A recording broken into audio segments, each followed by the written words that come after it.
नया नया रोज रोज का नया बता, नया नया धूम तरह जावत बिया। एगो गाना एक घड़ी बड़ा हल्ला मचोले बा, रोज लइका गावत हलन से जहे जा वही का डिमांड होता। तू कौन गाना एगो आइल ह हरनवे धई धई कापता,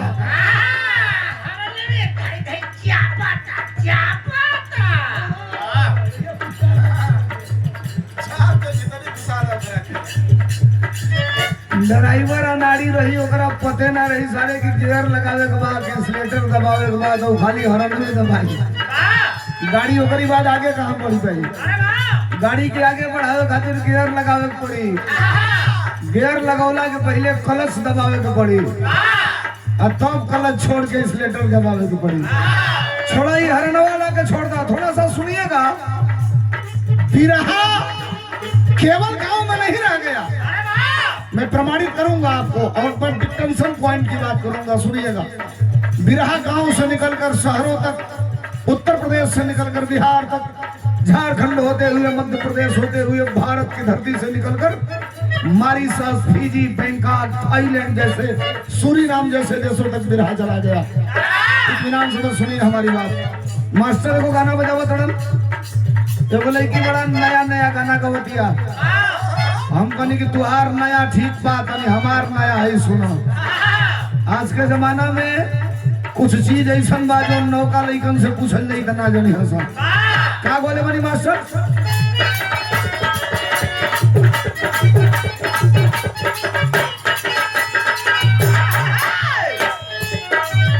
ये बोले बनी, अरे रहरी कताल औरी बजारी कटिया।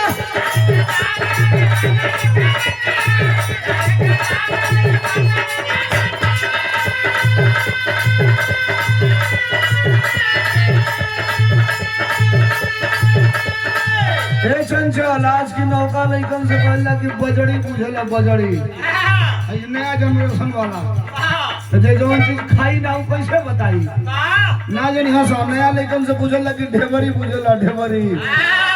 तो सरल तरीका बा, मोबाइल निकल यहाँ से गूगल के टच कर यहाँ से व्हाट इज ढेबरी। अब गूगल बताई कि माटी का दिया था, ऊपर से ढकनी था, बीच में छेदा था, कपड़ा की बत्ती लगती थी, किरासन का तेल डाल के माचिस से जलाया जाता था, उसे ढेबरी कहते हैं। ये गूगल बताई, नौका लइका ना जाने हंसा। हम बतौले बनी अपनी गाना में का मास्टर, रहरी कताल औरी बजरी कटिया।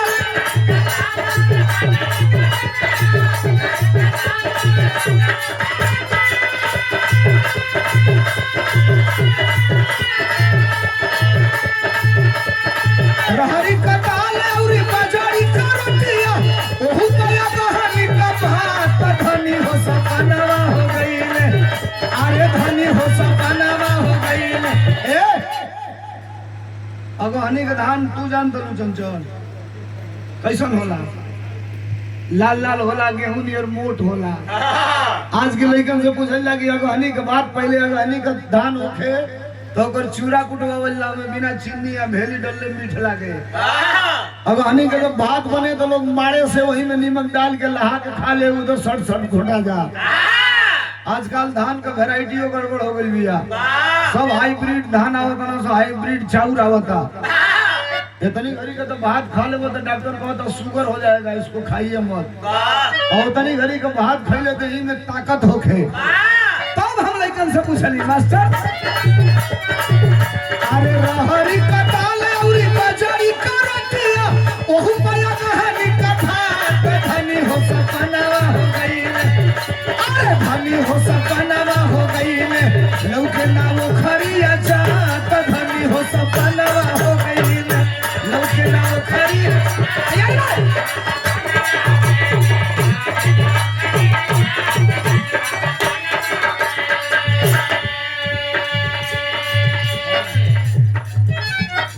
अब ये गीत के व्यूज कम जाए, ये लिए कि में रस नहीं थे।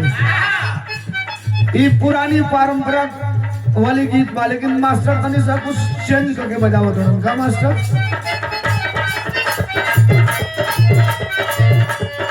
कोनो लड़का कोनो लड़की से पूछलस, भैया भैया ए साहब हे मलिकार, हे भैया भैया, मैं निवेदन करूंगा कि 20 मिनट रुक जाए। मैं धुन तरस गाना ही नहीं चाहता, मैं सीधे विराह की तरफ चलना चाहता हूँ। और मैं आपको गारंटी दे रहा हूँ, गारंटी भी नहीं गारंटा दे रहा हूँ, जिंदगी में हमसे बड़े कलाकारों से भी विराह सुनने को मिलेगा, सुने भी होंगे। एक विराह सुनिएगा जो आपके बीच में रख रहा हूँ। रोज और दौना में विराह ना हो या रोज ये दुआरे विराह ना हो। आज गा के जाई, जब जब मन पड़ी कि सोलंकिया विराह बोले रहे तब तक वो कहानी दिमाग में आई। प्रयास ही करो। चाहे प्राइवेट की चाहे सरकार में,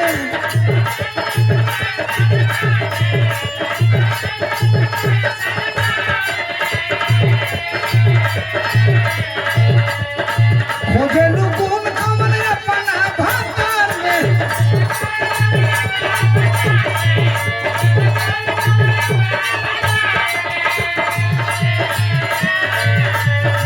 चाहे प्राइवेट की जॉब सरकार में, खोजे लुकुन कमल अपना भाकार में, कचहरी की लोरी सुनावे वाला चाहिए।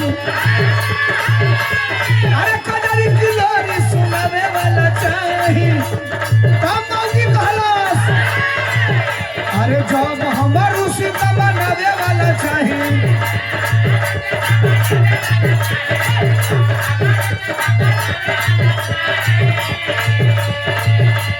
साझे भोरे घोड़ा होता पावे वाला चाहिए।